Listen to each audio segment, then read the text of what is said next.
Hello and Merry Christmas from Aunt Becky's house.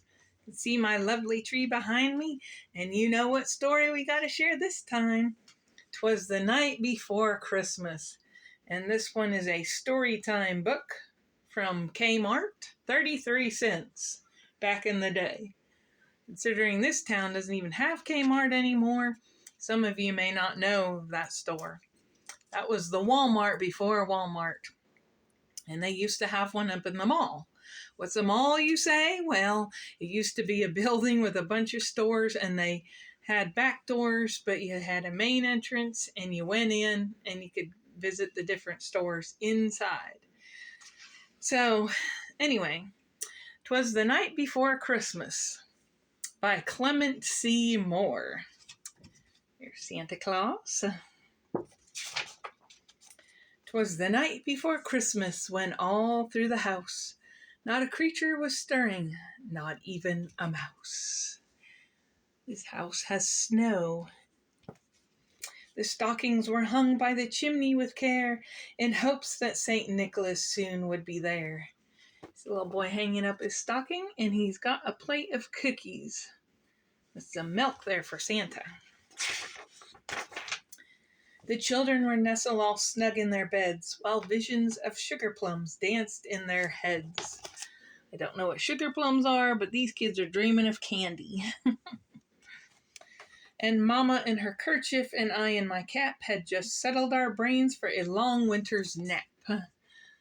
Women and men used to sleep with something on their heads. They say if you wear a hat, you'll keep the heat in. And they usually didn't have warmth in their houses.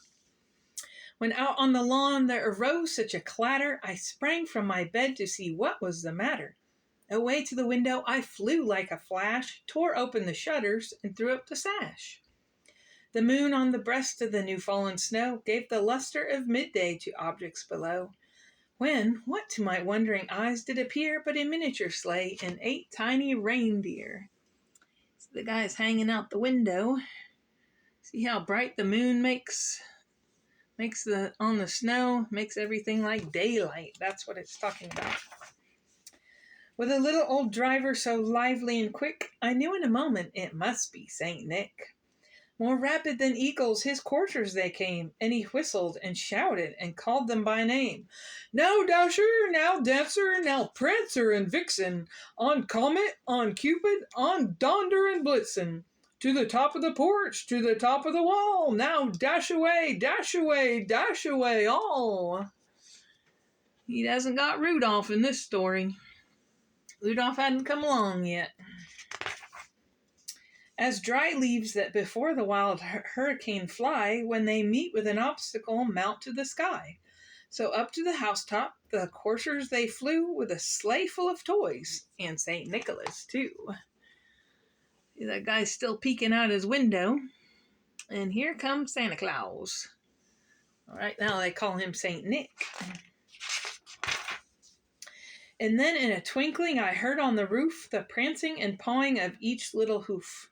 As I drew in my head and was turning around, down the chimney St. Nicholas came with a bound. He was dressed all in fur from his head to his foot, and his clothes were all tarnished with ashes and soot. A bundle of toys he had flung on his back, and he looked like a peddler just opening his pack.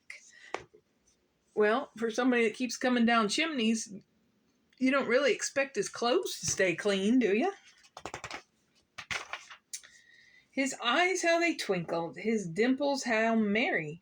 His cheeks were like roses, his nose like a cherry. His droll little mouth was drawn up like a bow, and the beard on his chin was as white as the snow. He's standing in front of the fireplace. He found the little note the little kid left him, and it says, Dear Santa, I hope you like the milk and cookies. I have been good, so I want... And it's continued on the next page that you don't see. The stump of a pipe he held tight in his teeth, and the smoke it encircled his head like a wreath. I guess he's gotta hold on to that pipe in his teeth if he's coming down the chimney. He had a broad face and a little round belly that shook when he laughed like a bowl full of jelly. Must have had quite the conversation to be laughing and didn't say anything. He was chubby and plump, a right jolly old elf, and I laughed when I saw him, in spite of myself. A wink of his eye and a twist of his head soon gave me to know I had nothing to dread. See, this guy's in his nightclothes. That's why he's laughing in spite of himself. There, Santa's got a teddy bear in his arms.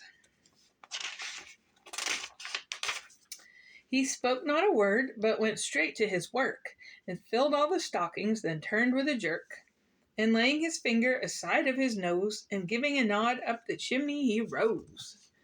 So everybody thinks Santa leaves presents, but really, all the story says is he fills stockings. He sprang to his sleigh, to his team gave a whistle, and away they all flew like the down of a thistle. But I heard him exclaim, ere he drove out of sight, there he is, leaving. Happy Christmas to all, and to all a good night. And I hope you've enjoyed the night before Christmas, and I hope you have a very merry, very, very Merry Christmas tomorrow. And we will see you in another video with another story. Thanks for joining me. Bye.